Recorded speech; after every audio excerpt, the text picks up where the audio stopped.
Welcome to Explore Siksha. Don't forget to subscribe. In this video, we will study biology's very important chapter, that is life processes. Visit Explore Siksha on YouTube and press the bell icon for more updates. So, let's get started.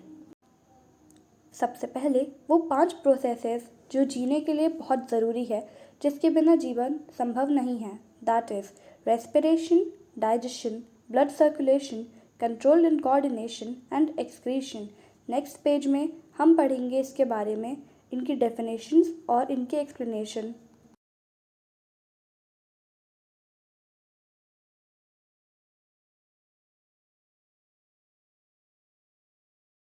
Respiration. It is the process of inhalation and exhalation of oxygen for survival.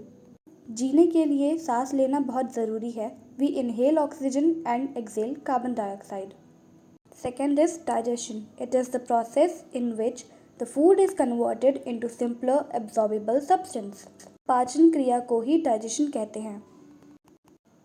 Blood circulation. It is the most important process for survival.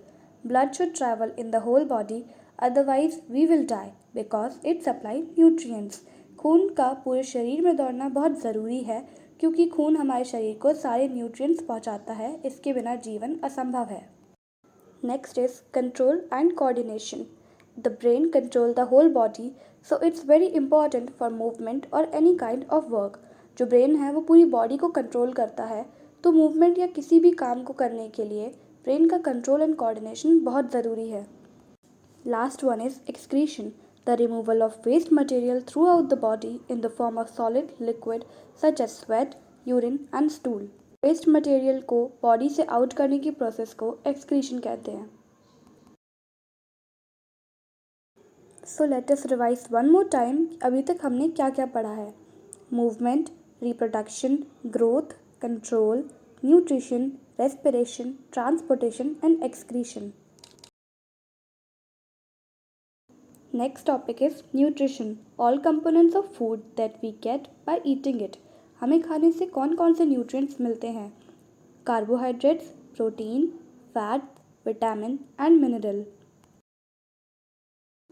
There are mainly two types of nutrition, autotrophs and heterotrophs.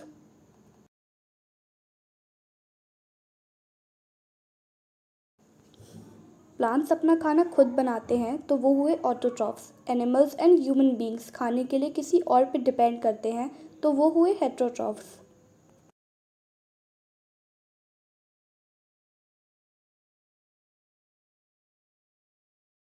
Next topic is nutrition in amoeba. आपके सामने एक photo है जिसमें बताया है कि amoeba की digestion की प्रोसेस कैसे होती है.